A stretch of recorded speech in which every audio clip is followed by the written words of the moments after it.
Thank you, Mr. Speaker. And can I associate myself with the remarks of the Leader of the Opposition and the absolutely disgusting misogyny and sexism that was witnessed by the Deputy Leader of the Labour Party? That should shame us all, what has happened over the last few days.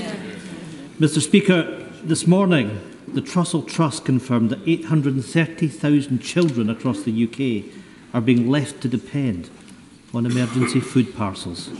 So instead of convening a Tory talking shop at Cabinet, the Prime Minister should be acting to help those children and help families through the cost of living emergency. If he is genuinely looking for ideas to tackle this Tory-made crisis, he'd be wiser to look beyond his Cabinet colleagues, who of course know that he won't be there for very much longer. So, as a parting gift, here's an idea for the Prime Minister. The Scottish Government has introduced and now doubled the game-changing Scottish child payment of at least £1,040 a year, helping those families who are being the hardest hit. Is the Prime Minister prepared to match this payment across the UK to help families through this emergency?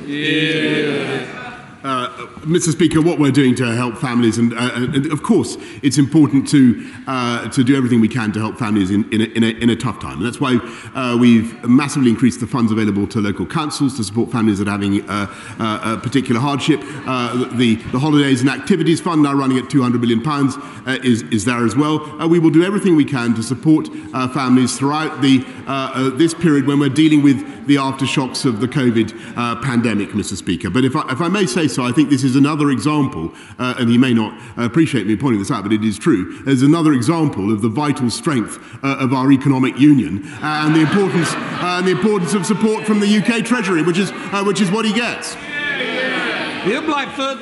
My goodness, Mr. Speaker, we have children facing poverty. The Scottish Government are responding by the child payment, and by the way, it will increase again later this year, and we get nothing. We get nothing but empty words from the Prime Minister. It was plenty of desperate pre-election waffle that we heard earlier, but I'll take it as a no. There is no support for hard-pressed families. It is clearer by the day that the Prime Minister's supposed plan to fight the Tory-made cost of living crisis is not only non-fiscal, it's non-existent. So, Prime Minister, I'll try again.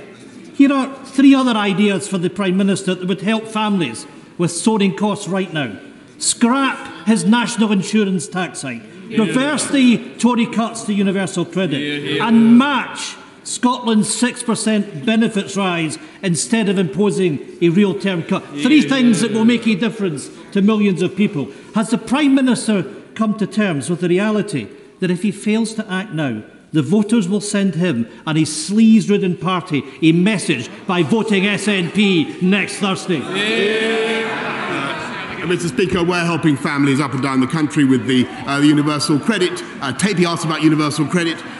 We're tapering it so that people get another £1,000 in their pockets. Working people get another £1,000 in their pockets. We're helping families in the way that I have described, Mr. Speaker. And just to remind the House that under this government there are now far fewer children in workless households than there were before this government came in. And that is because we believe in championing work, championing employment, and helping people into high-wage, high-skilled jobs. That's what counts. And as for our respective political longevities, well, I wouldn't like to bet on him outlasting me, Mr. Speaker.